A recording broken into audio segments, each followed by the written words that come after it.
কি বাংলাদেশের সঙ্গে যুদ্ধ করতে চায়? আর ভারতের যে কর্মকাণ্ড, ইদানিং যদি কেউ একটু তীক্ষ্ণ দৃষ্টি দেখেন তাহলে সহজেই বোঝা যায় যে শেখ হাসিনার পালিয়ে যাওয়ার কারণে ওদের হৃদয় ভেঙে গিয়েছে। আমিও কিন্তু এতটা আশা করিনি, কারণ বিশ্বের সব দেশেই কিন্তু সরকার কোনো পার্মানেন্ট স্ট্রাকচার না। সরকার যায়, সরকার আসে। এমনকি ভারতে এটা হয়, ভারতে নরেন্দ্র মোদী হয়তো এরপরে এবার একটা অনেক ইয়ে আছে যে একটা মানুষ ভাবতেছে যে হয়তো নরেন্দ্র মোদীর এবারই শেষ সময়, এরকম হয়। তো শেখ হাসিনা চলে গেছে, নতুন সরকার আসছে, তাদের সঙ্গে তোমাদের স্বার্থ নিয়ে নেগোসিয়েশন করবে এটা নিয়ম। কিন্তু ভারত যেভাবে রিয়েক্ট দেখাচ্ছে একের পর এক, তাতে এটা কি ভাবার সময় এসেছে যে আসলে কি ভারত যুদ্ধ করতে চায় কিনা বাংলাদেশের সঙ্গে? আমি একটা খবর পড়েছি আপনাদেরকে। ভারতীয় সেনাবাহিনীকে বাংলাদেশ পরিস্থিতির উপর নজর রাখতে বললেন রাজনাথ সিং। রাজনাথ সিং এর সিনিয়র নেতা, আগে সভাপতি ছিলেন, এখন ভারতের প্রতিরক্ষা মন্ত্রী।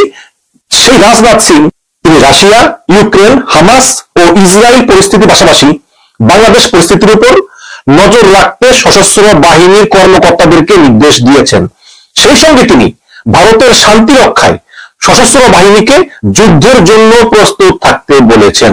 বৃহস্পতিবার লখনৌতে জয়েন্ট কমান্ডার্স কনফারেন্সে তিনি এসব কথা বলেন। তিনি বলেন, ভবিষ্যতে ভারত বিভিন্ন সমস্যার সম্মুখীন হতে পারে, এজন্য অপ্রত্যাশিত যে কোনো কিছু মোকাবেলায় প্রস্তুত থাকুন এবং বাংলাদেশ, চীন সহ অন্যান্য প্রতিবেশী দেশগুলির উপর পরিস্থিতি বিশ্লেষণ করুন। ভাষণে যৌথ সামরিক দৃষ্টিভঙ্গি বিকশিত করা তাৎপর্য তুলে ধরে উস্কানি মোকাবেলায় সমন্বিত, দ্রুত ও কার্যকরী প্রতিক্রিয়া দেখানোর উপর জোর দেন রাজনাথ সিং। এই মুহূর্তে তিনি বলেন, এই মুহূর্তে আমাদের চারপাশে যা ঘটতেছে সেগুলির উপর নজর রাখতে হবে, পাশাপাশি দেশের জাতীয় নিরাপত্তা আরো শক্তিশালী করতে হবে। এবং তিনি আরো বলেন যে ভারত চীন সীমান্ত এবং আশেপাশের প্রতিবেশী দেশগুলোতে যা হচ্ছে তা এই অঞ্চলের শান্তি এবং স্থিতিশীলতাকে হুমকির মুখে ফেলেছে। তাই ক্রমবর্ধমান এই চ্যালেঞ্জগুলো সম্পর্কে অবশ্যই সতর্ক থাকতে হবে চীন সহ প্রতিবেশী দেশগুলো। স্পষ্টতই বুঝতে পারতেছেন। এখন রাজনাথ সিং তাদের সেনাবাহিনীকে যে যে দেশগুলোর উপর নজর রাখতে বলেছে সেই দেশগুলো হচ্ছে আপনার রাশিয়া, ইউক্রেন, তারা সেখানে জীবনে যুদ্ধ করতে যাবে না। হামাস, ইসরায়েল, ভারত সেখানেও কোনদিন যাবে না, অনেক দূরে যাওয়ার সুযোগও নাই। পাশাপাশি বাংলাদেশ, বাকি থাকে বাংলাদেশ। কাজেই অন্যান্য দেশগুলোকে অ্যাড করে একটু জেনারেলাইজ করার চেষ্টা করেছে, কিন্তু আসলে যদি তাদের বাংলাদেশ, এতে কোনো সন্দেহ নেই। কিন্তু আমার প্রশ্ন হচ্ছে একটাই, যে আসলে বাংলাদেশের অপরাধটা কি?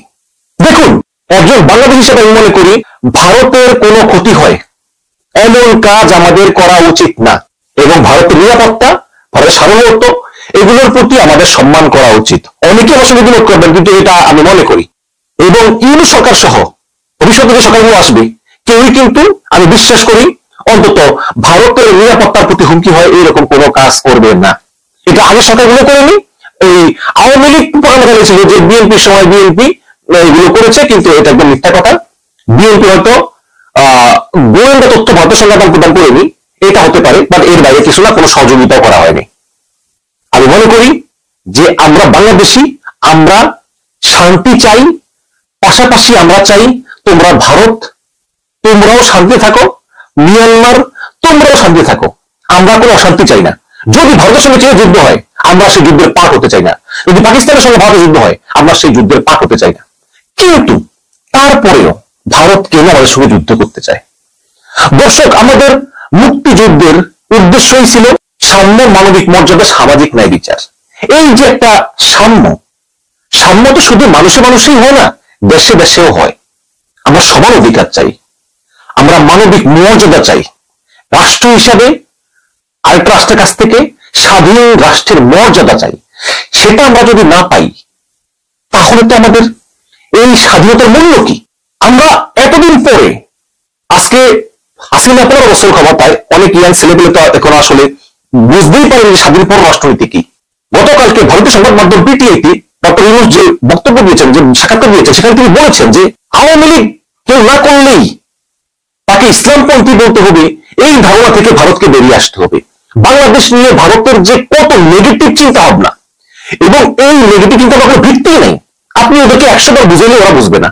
আপনি যত ওদেরকে বলবেন যে ভাই শেখ হাসিনা খারাপ ছিল, সে দুর্নীতি করেছে, তারা ততই তারা বলবে যে না, শেখ হাসিনা ভালো ছিল।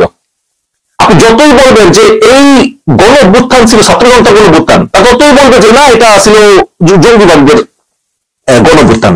আপনি যতই বলবেন যে বাংলাদেশে সামান্য কয়টা মন্দির আগুন দেওয়া হয়েছে, বিচ্ছিন্ন হবে 2 জন হিন্দু মতো মারা গেছে, তা ততই বলবে যে না হাজার হাজার মারা গেছে, তা ততই বলবে, জোরে জোরে বলবে, বেশি বেশি করে বলবে।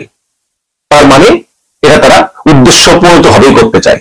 আপনি যখন বলবেন যে হাসিনার আমলে যে যত গোপন চুক্তি এবং যত অসম চুক্তি, আদানির সঙ্গে যেসব অসম চুক্তি করা হয়েছে, অস্ট্রেলিয়ার জ্বালানি বিশেষজ্ঞ টিম বাকলি বলেছেন যে এটা একটি দেশের একটা সরকার কিভাবে সাইন করে সেটা নিয়ে আমি বিস্মিত, এটা পুরোটা দেশ বিরোধী চুক্তি।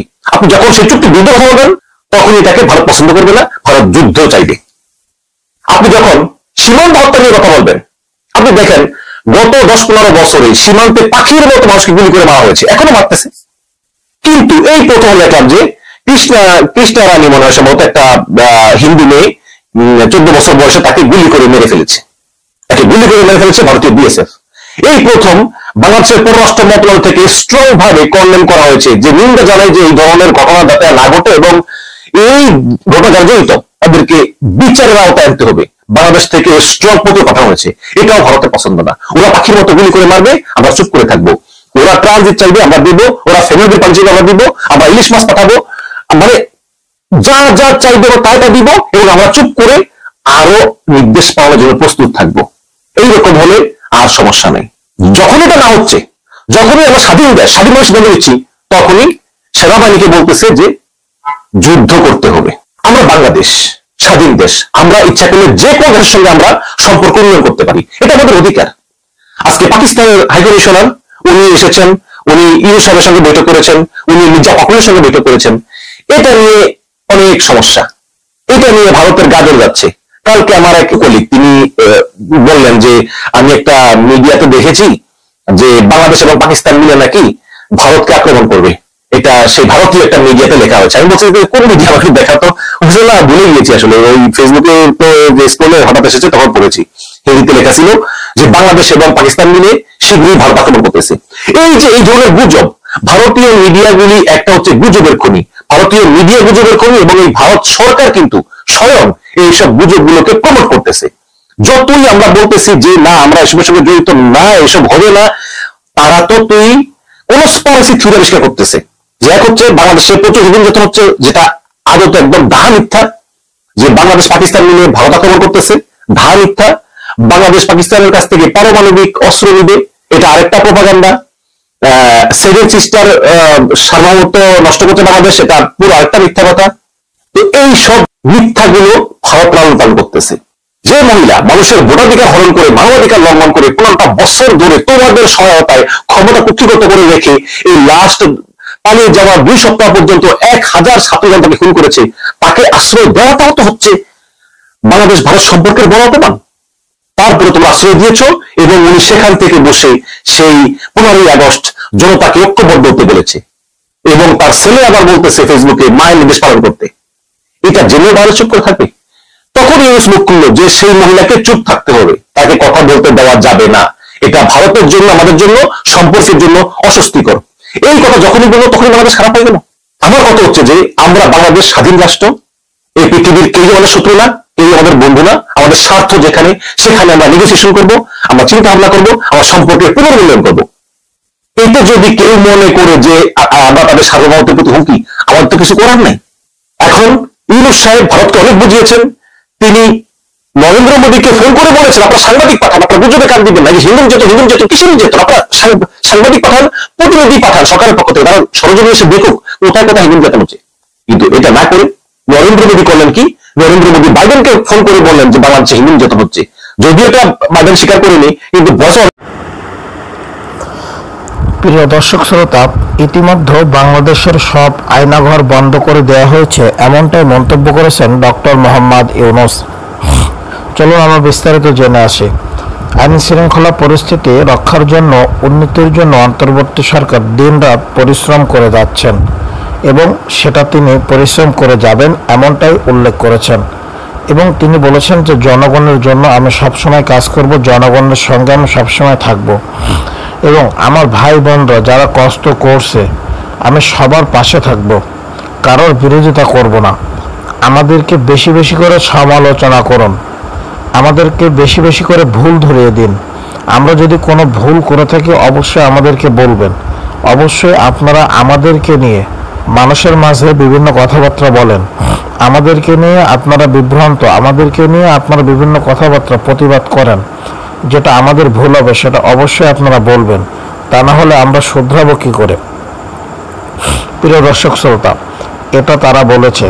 এবং ডক্টর ইউনূস বলেছে বাংলাদেশের যে সমস্ত আয়নাঘর তৈরি করেছিল সে সমস্ত আয়নাঘর সব কিছু বন্ধ করে দেওয়া হয়েছে এবং বাংলাদেশের ভিতরে আর যারা এই সমস্ত কাজের সাথে জড়িত হবে তাদেরকে আর ছাড় দেওয়া হবে না কখনোই। প্রিয় দর্শক শ্রোতা, এটা তারা বলে দিয়েছে। এবং তারা বলেছে প্রধান উপদেষ্টা বলেন, সম্প্রতি আমার বলপূর্বক গুম থেকে সব ব্যক্তির সুরক্ষার জন্য আন্তর্জাতিক কনভেনশন সনদে স্বাক্ষর করছি, ফলে স্বৈরাচার দ্বারা প্রতিষ্ঠিত গুম সংস্কৃতির সমাপ্তি ঘটনার জন্য আন্তর্জাতিকভাবে প্রতিজ্ঞাবদ্ধ হলাম। এছাড়া আমরা ফ্যাসিবাদী শাসনের 15 বছর গুমের প্রতিটি ঘটনা তদন্ত করার জন্য পৃথক একটি কমিশন গঠন করছি। যেসব পরিবার তাদের নিখোঁজ পিতা, স্বামী, পুত্র, ভাইদের পাওয়ার জন্য বছরের পর বছর ধরে যন্ত্রণার সঙ্গে অপেক্ষা করছেন, আমরা আপনাদের বেদনার সমব্যথী।